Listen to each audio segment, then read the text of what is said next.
sort of a pure notion of free trade doesn't really conserve anything. It's not about conservation. It's about maximizing consumption.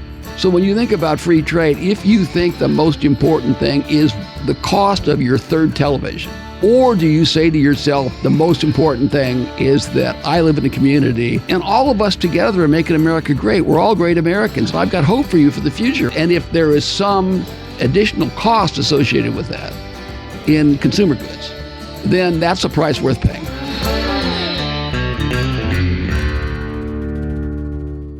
Welcome back to the Kevin Roberts Show. Here we are having this conversation, the middle part of 2023. Seems like a lot is at stake in this country and in the world. And therefore, as we do each week, our guest this week is someone who has something to say about that. Not just the diagnosis of all of those problems, but also someone who has written a book with a series of solutions. Yes, our good heritage friend, someone who's become a very close acquaintance of ours here in the last several months, Ambassador Robert Lighthizer, is here to talk not only about this book, but also about where we go as a country and also as people who believe in things like trade, whether that trade be free or otherwise. Ambassador Lighthizer, thanks for joining me. Kevin, thank you very much for having me. I should say initially that I feel like I sort of grew up with the Heritage Foundation because you're 50, but for me, I went to work on the Hill in the end of 1978, which is right before you really made your bones. And then I went through the whole Reagan thing, and so it's a particular pleasure to be here. No, it's kind of you to say that. It's kind of you to make time for this because although you are a modest guy, and genuinely so, as I've come to learn as we've gotten to know each other, you've made a real mark on American policy, trade policy, economic policy. We were just talking off camera about our gratitude here at Heritage that you took the time to sit down and write out your thoughts in this new book, No Trade is Free, Changing Course, Taking on China and Helping America's Workers. Very nice cover for those people who are tuning in via video. And we're going to get into the book, but you might know that one of the customs on this show, before we get into policy substance, is to ask the question of our guests, how did you begin doing what you're doing? You just referenced going to the Hill in 1978. What's Bob Lighthizer's story? So, that's a good question. I'm from a small town in Ohio, as I say in there. I went to Georgetown, and much as I liked Ashtabula, I decided to stay in Washington. And I worked at a law firm, big law firm, great law firm, for 5 years. And then Senator Robert Dole asked me to be his staff director for the Senate Finance Committee. We were in the minority. It was the end of 78. And by the way, thought we were always going to be in the minority, right? It had been 24, 25 years and an equal amount of time at that point in the House. So we just always thought we were going to be in the minority. And I did that job for a couple of years, and then actually my boss ran for president against Ronald Reagan. And I look upon 1980 as one of the great benches of all time. If you think about Reagan and it's really true, Dole and Herbert Walker Bush and Howard Baker, who people don't remember. I mean, it was like all these world-class characters running for president. Of course, one of them was more world-class than the other. I'll tell you something funny. Senator Dole used to go around. His basic pitch was he agreed with Reagan, but he wasn't old. And he used to say afterwards, he would say, I went all over the country saying, if you want a younger Ronald Reagan, here I am. And they didn't want a younger Ronald Reagan, so here I am. I always thought it was like a great sense of humor. Oh, he was fab. I heard that from him 25 times and laughed the 25th time as much as I did the first time. But in any event, so I did that, and then Ronald Reagan came into all of our lives and changed the world as far as I was concerned. And all of a sudden, I was in the majority, and we did his economic plans. All came through the Senate Finance Committee. It was a great story. It's not in the book, but that whole story about having Democrats in the House and Republicans in the Senate and Ronald Reagan and getting all that stuff passed, which really made his legacy and turned the country around economically.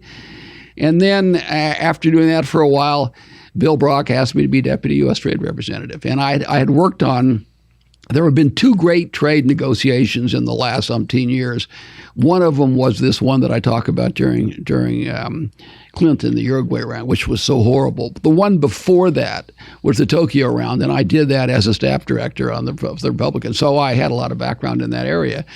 But Bill Brock offered me the job, and I became deputy USTR, and sort of became more and more committed, more and more interested, seeing that really we weren't getting a good deal, and that it was basically hurting people, and it was the hurting people that I grew up with, right? And I grew up in towns like mine all over the country, and these people were told either they weren't good workers or their managers were bad or whatever, and the reality is they were victims of bad policy by the federal government, and so I just took that on my shoulders and just kept going along. And I might have been the clock that was wrong for all those years, but now it's my time. It is your time. I mean, you in case someone in the audience doesn't know, you go from being deputy U.S. trade representative under President Reagan to many years later being the U.S. trade representative under President Trump, which we'll get into. You mind on that, Kevin? My friends tell me that I'm the only person they know that took 35 years to get a promotion.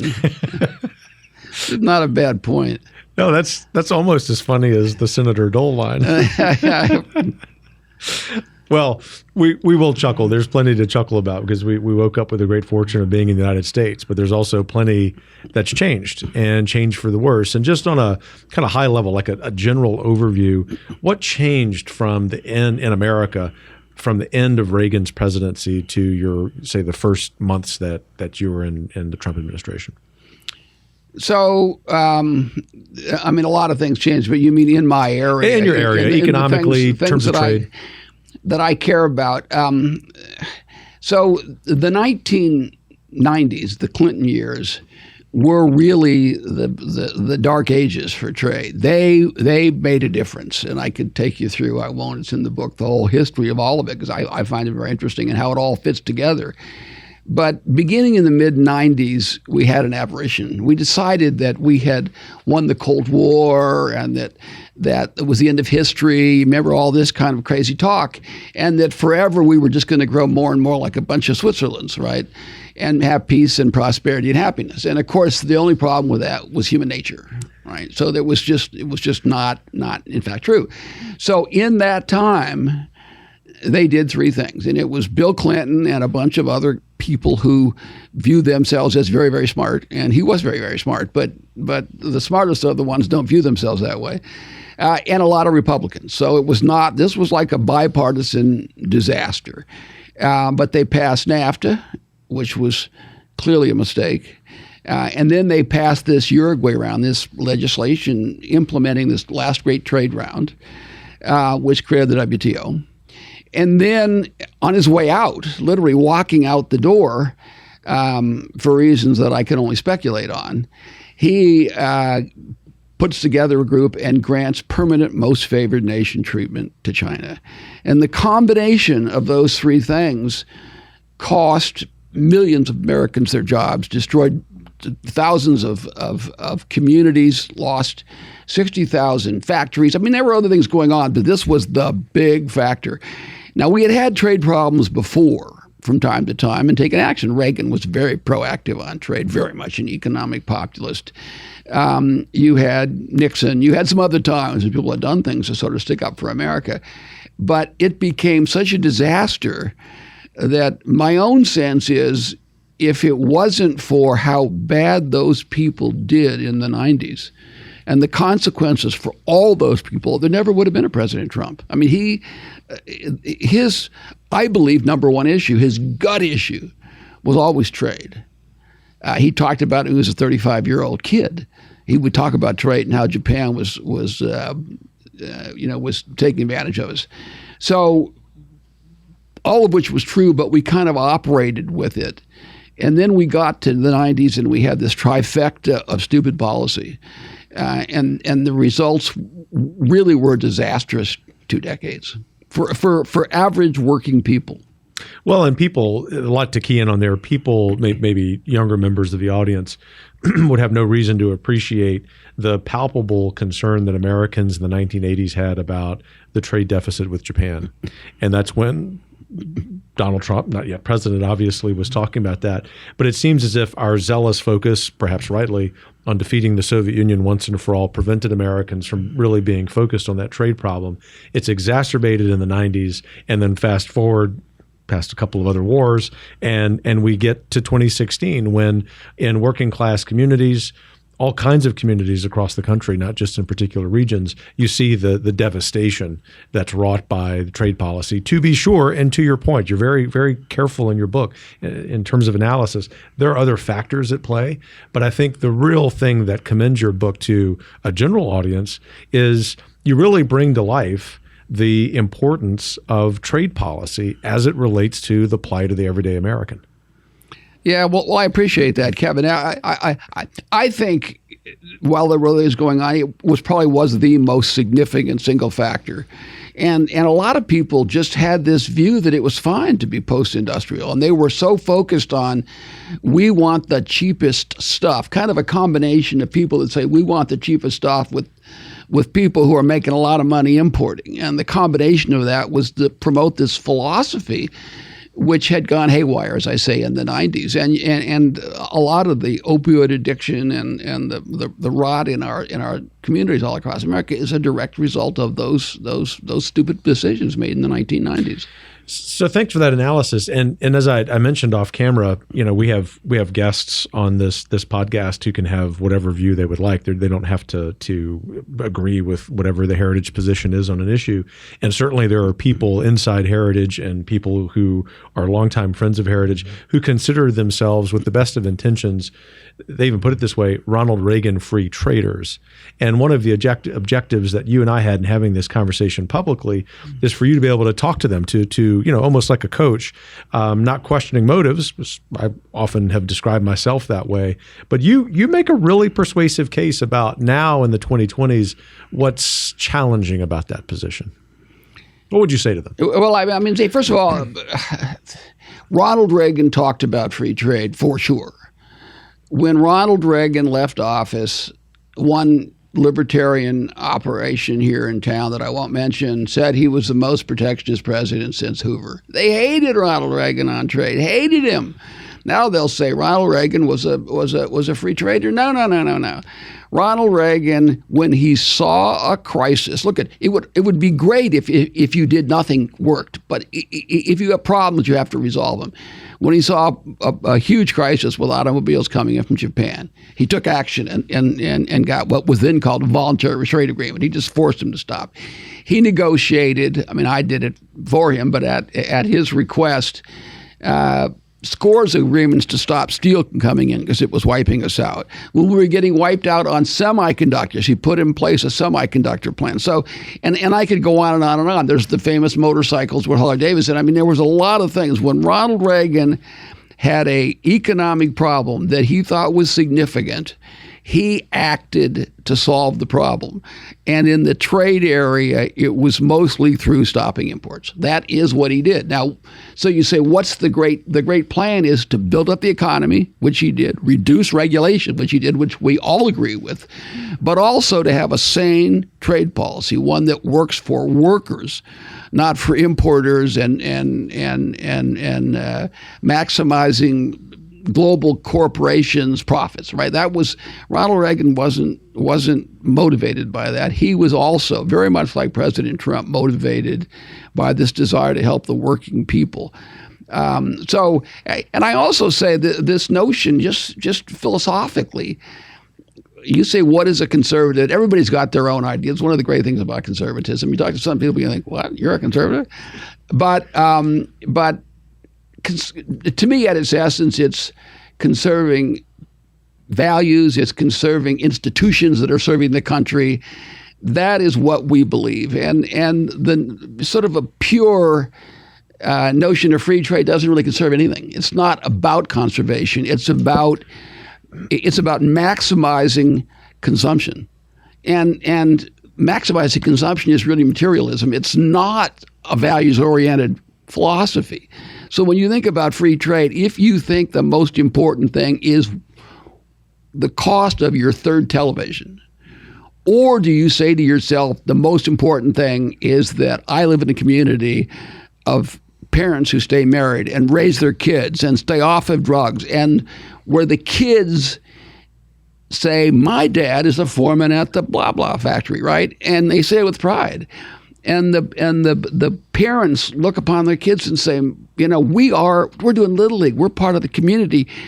And all of us together are making America great. We're all great Americans, and I've got hope for you for the future. I always say it's a world where children are proud of their parents for working. That's what they're proud of them for, and the parents are hopeful for the kids. I mean, that is the essence of the philosophy that I espouse. And if there is some additional cost associated with that in consumer goods, then that's a price worth paying. Well said. And in fact, it often in conversations internally as we're developing policy papers or conversations externally, I'll remind people free trade is not or ought not be an end unto itself. It ought to be an idea to the extent it's even possible. I'm not sure that it is that anymore, that leads us to greater goods like what you're describing, healthy communities. And as I travel more around the country, and as I mentioned to you, was traveling in Western Europe last week, I challenged fellow conservatives in the UK in particular who were talking about being free trade. I said, well, your country doesn't exhibit that. The United States doesn't exhibit that. China certainly doesn't exhibit that. How about we talk about the larger picture of which trade is a vital part? But obviously, communities and a host of other factors are crucial. All of that to say, actually, I think this is page 1 of your book. I want to read this passage for our audience. You're going in to see President-elect Trump in 2016, and this is what you write. I knew that what I was being offered was not just a job. It was the chance to fight a battle that I had been preparing for my whole life. The battle to build trade policy that supports a society in which American workers, including those without college educations, can build better lives for themselves and their families through the stable, well-paying jobs that no healthy country can do without. Did you have the opportunity to work on that? Yeah, I did. I think that's what we accomplished. I absolutely think that's what we accomplished. That was always our focus. I don't think there's any other area in his presidency where he took the perceived wisdom, turned it 100% on its head, and succeeded. I mean, in the final analysis, if you look at who did we convince, what did we do? We took on China. We put tariffs on $370 billion worth of stuff. People said the world would blow up if you do that. It's just like the end of the world. Stock market will go to zero. I mean, we had all this.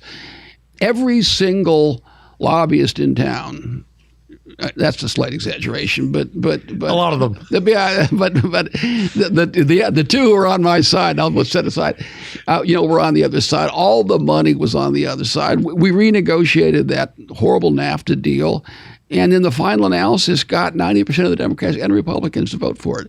And it was. I mean, I was editorialized against by the Wall Street Journal on 27 occasions as a result of that, by name. Like, oh my God, look at what this guy's doing, and it was the right thing, and everyone voted for it. Has the Journal ever conceded that you might have been No. right? No. They don't. I mean, listen, there are.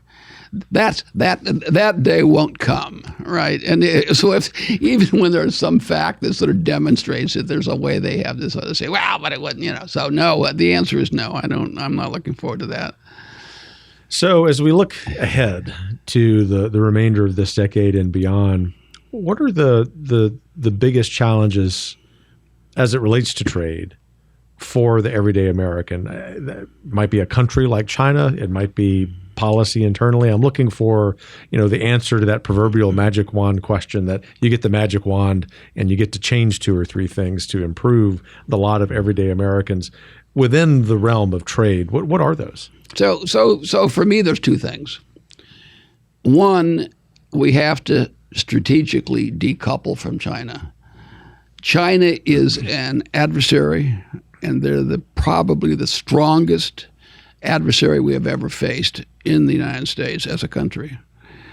Closest to us in economic size, overtaking us in some areas in technology, larger population, different philosophy, one that hates our philosophy, hates the notion of freedom and all the things that we stand for. So, and very much wants to be number 1 in the world. So we have to stop transferring hundreds of billions of dollars in trade deficits and technology and the like to them every year. And if you have a moment, we ought to talk about that at some, because I think that is so important. It is such a stupid policy and so easy to correct. And then the other thing that we have to do is we have to realize that trade deficits are bad. This economic notion that, well, the trade deficit is just the other side of the capital account and the money all comes back to the United States is just not accurate. It might be in two other countries, X and Y, but it's not with respect to the United States. Our currency never adjusts. Nobody of the classic economists would have thought it was possible to run decades of hundreds of trillions of dollars a year in trade deficits. It's not possible. And now, literally, we're over $1 trillion. So no one would have said that is possible. We have to do something and I think it means tariffs. There are probably three ways you can try to get back to balanced trade. One of them was recommended years ago by Warren Buffett in an article where he just says in order to import, you need an export certificate and create a market, and you get to balance. And obviously, all these things you have to phase in. Another is you put in place a capital access fee so that when the dollars come back, they don't get to buy a dollar with a dollar, right? They only get to buy whatever the notion is, 80 cents worth of stuff, and that'll get you to balance. And the third for me is tariffs. Now, I would stand up and applaud for any of them, but I think tariffs are easier where they're understood. You can adjust them. The objective would not be to get to be a big surplus. The objective would be to stop transferring the wealth of America overseas. And when I say the wealth of America, the trade deficits do come back, but they come back in the form of foreign interests buying U.S. assets, equities, debt, and real estate. So we're basically transferring our wealth overseas in return for consumer goods, and at the same time costing ourselves jobs and all the other good things that we talk about that come, the intrinsic things that come with work. So to me, the two things are, one, you have to strategically decouple with China and do it fast. And then second, I think you have to get to balanced trade. We could talk about fair trade, that's good, but that's a little bit like whack-a-mole. I'm accusing you of this or that.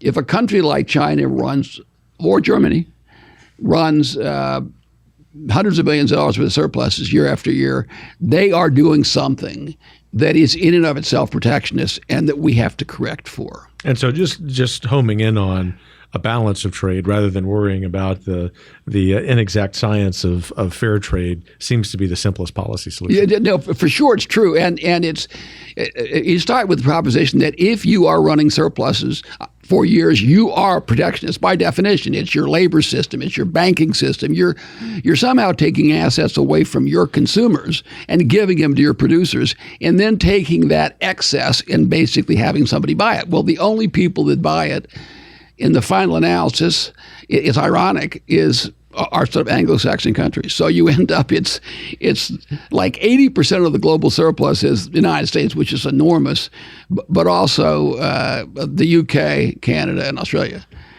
So it's like, in a little bit of, the size of its economy, it would be New Zealand, but it also has a tiny economy. So if what you do is you say, I'm going to find everything you do wrong and try to put a Band-Aid on it, they can come up with new things a heck of a lot faster than I can unpeel Band-Aids. And that's where's the fundamental problem with this notion of free but fair.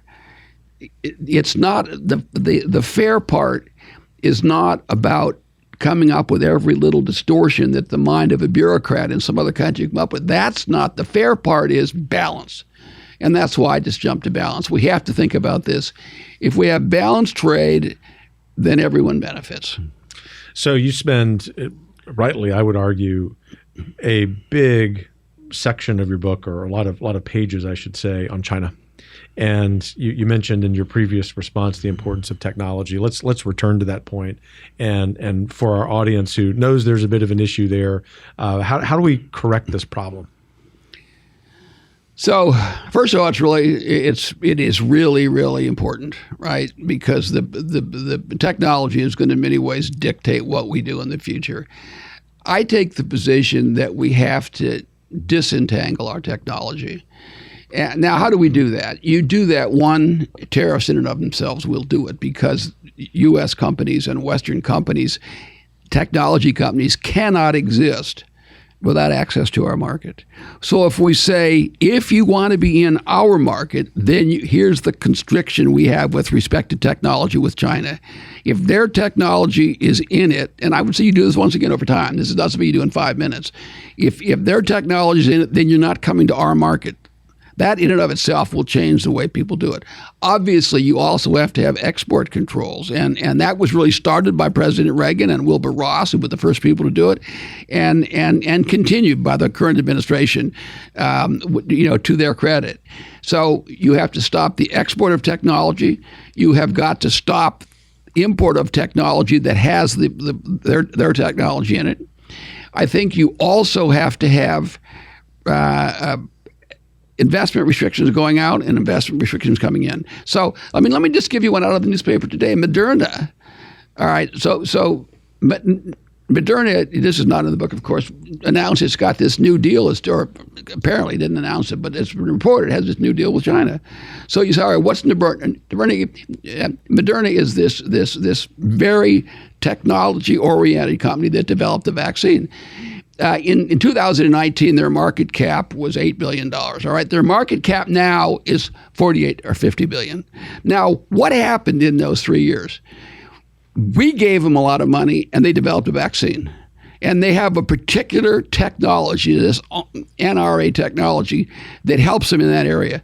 So what are they doing with the technology that they developed? Not entirely, but with our grants from the United States, plus the transfer of wealth created by the vaccine, which, by the way, came from China. They're taking that now and going to China. I mean, you say to yourself, that shouldn't be permitted. You should have a restriction on that. You should say, no, you can't do that.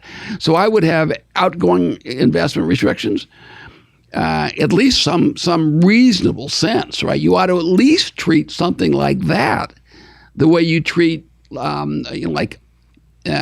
arms sales. It's at least as important. It's as arms that egregious. Sales. Yeah, it's literally that bad. So you have to stop the investment coming in, or regulate it seriously, largely restricted, going out, close your own market over a period of time, and then stop the export of technology. So if you do those things, you will see the United States, hopefully with its allies, developing a kind of technology which will be useful for us.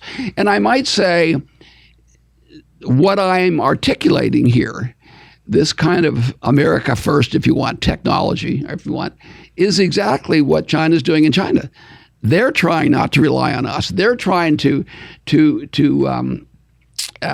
get control and to dominate all the inputs that are needed for this kind of technology. They're not letting nobody invest. You think a Chinese healthcare company like that could invest in put their plant in the United? Not a chance. So the investment going in and out of China is in their interest. The technology, they want to go and become not dependent in any way on the United States. And the export controls go without saying, of course you can't export technology from China. So what I'm really saying is, if you're in a Cold War with someone, and I believe we are, at a minimum, you ought to do what they're doing to protect yourself. It's just common sense. Yeah. On a general level, there were years ago, people say, as they started warming to this idea of confronting China in terms of economic policy, trade policy, there were warnings by some Americans that if we were to go down that path, that there would be certain Americans harmed, like we often heard about soybean farmers, because the Chinese would retaliate. What's been the reaction of different Americans and different segments of the economy as we've, as a country, thankfully warmed to the idea that we do have to confront this adversary? Well, there still are some Americans who are being harmed, and there are these people that live in New York or California and have $1.2 billion in their bank account and in their assets, and they want to get to 2.2. And they're probably being adversely affected. When we first took on China, for sure they retaliated, and it was soybeans that you would get them. Soybeans is the biggest crop, and we are obviously a nation that exports of agricultural products are very, very important to us. Although I would say, interestingly, we're probably the first time in our history a net importer of food now. Just to sort of go to the broader point about bad trade policy. But for sure, they did take actions against the soybean farmers. I would say this. First of all, President Trump put in place a program to offset the losses for them. But there were overall no real losses in sales, because what happened, and this is what happened in the short, what had to happen is the Brazilian soybeans went to China. They still needed the bloody soybeans. And Brazil had largely sold theirs to Europe, so we sold ours in Europe. So, the prices, I'm not saying the prices were all the same and everything, but the fact is that the market kind of somehow wears itself out. The other thing I always point out is that if you say, who are the most patriotic Americans? If it's not the farmers, I don't know who it is, right? So, it was like the farmers were like, yeah, we had to take on China. Are you crazy? And the reality is, patriots saw where we're going. There is this odd notion. You have these people out there, Kevin, who say, I understand that China is an existential threat, okay? Like the Soviet Union was, or like Nazi Germany was, or however you want to go through. Okay, fine. But I don't want to do anything economically. And you say, well, then what do you want to do? So I want to build up the army. I'm thinking, so you want to prepare for a military confrontation, which I certainly have to be prepared for, but not do anything on the economic side? How does that make any bloody sense at all? I hear that a lot. Yeah. No one. So you can think of it as kind of there's two things: military confrontation, not military confrontation; economic confrontation, not economic confrontation. So you've got four possibilities, right? You could do neither, in which case you've just surrendered. You could do both, and if you have a military force, sure, you're going to have an economic.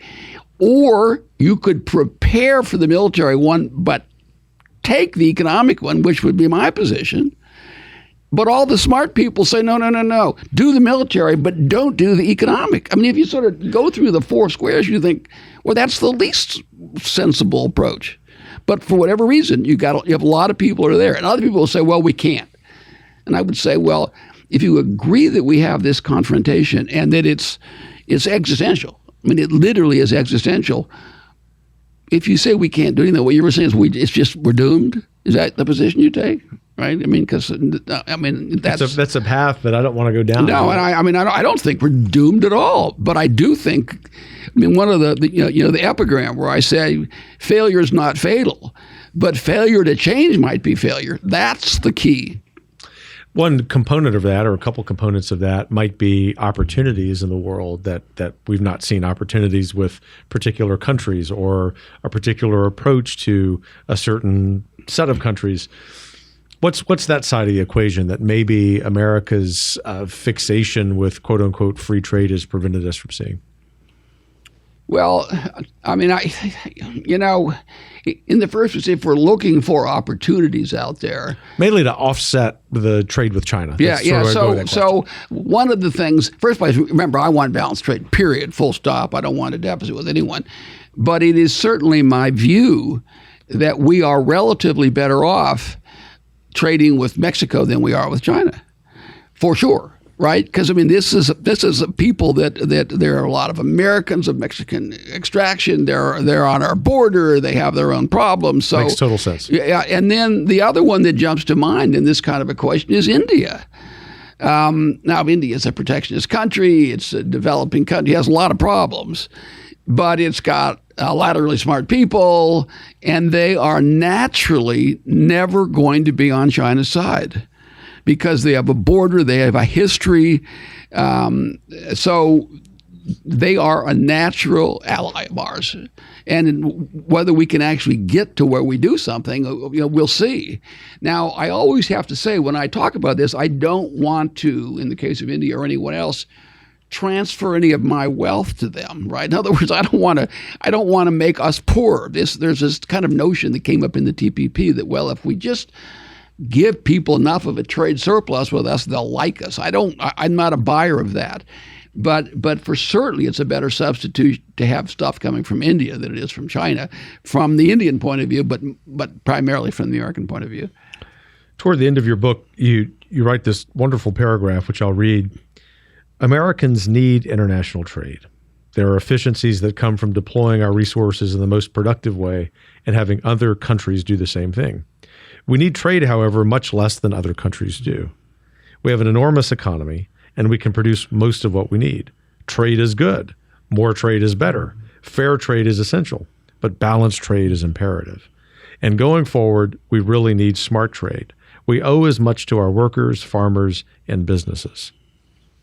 Do you think that whoever the next conservative president is, Heritage can't have a dog in that fight, whoever he or she is, that they will come into office hopefully sooner rather than later with that mindset, and that the conservative movement is prepared to support him or her in that? So that certainly is my hope. I look at the candidates, and I'm not going to go through them. Sure. It's inappropriate here. But there are some that I don't think get it at all. There just are. There are some that I would identify as globalists, and then there are some that I think get it entirely, right?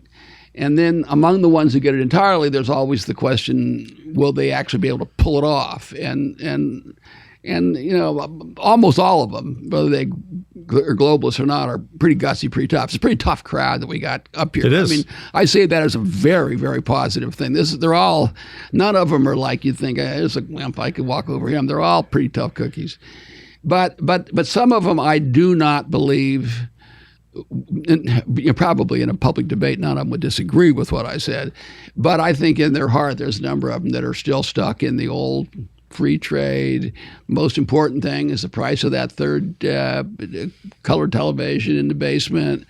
And that if you have to have, you end up having a few million people on the unemployment line, then that's like, that's the market, right? There are still some of them that are in that category. But I am hopeful that the new one will come in, and then they'll have that view, and that's why I wrote the book. They have no excuses. There's no excuses, Kevin, for not knowing everything you need to know. Right? It's all right there. I'll tell you something. I actually had a chapter on that I decided people needed to know about the history of China. So I wrote a chapter. It was 38 or 40 pages, and the editor said, listen, people are not going to want to read this. And I thought, God, are you kidding? Who doesn't want to know the history of a chapter in 40 pages? Right, that's all you need to know. But he won, and so there's no history of China in there. But other than that, there's everything you need to know. No, there really is. As I told you, I read the book on the plane ride back from Western Europe late last week. And I'm not just saying this because you're sitting here. It's really good. And for anyone in the audience who maybe they're a few specialists in trade, they would love it. But it really, your approach was for a general audience to appreciate this. Someone who reads this will walk away a lot more informed. And I'll also say, in spite of the fact that you pull no punches, yeah, I think you walk away from this as the reader optimistic that in fact there's a way out of this in spite of some really serious mistakes that both the political left and the political right have made over the last few decades. All of that to say to the proverbial last question that I ask each guest, and that is, in spite of all the problems facing America, why did you wake up hopeful this morning about the American future? So, first of all, you're assuming that I did. I am assuming that. Am I an optimist? Like to be. So you tried to wake up hopeful. Yeah, right? I try. I'm not a natural optimist, but I must say I admire natural optimists. They tell you the most important thing you can give your kids is optimism. Nothing else matters. My parents tried. But having said that, the reason to be optimistic is that we are exactly one election away from being able to start sorting this out. We know how to do it. This is not like a mystery. It's not like the kind of a crisis where you don't know the answer. For sure we know the answer in trade, but we know the answer in a lot of other areas too. And the things that are most troubling about our country are things that are only supported by a small minority of the people in the country. So that a president who gets in there and wins, and it takes one election, right? That man or woman can put in place a program that will be wildly popular, except by this one small group. Ambassador Robert Lighthizer, thanks for joining me. Thank you very much for having me. Look forward to you continuing to have influence over trade and economic policy in this country. Great. Those of you who tune in and week out know that this was a really important conversation. And if you just tuned in for this episode, we hope to have you back. If you've not yet bought the book from Ambassador Robert Lighthizer, No Trade is Free, be sure and go do that. You'll walk away more informed and more hopeful. Until next time, take care.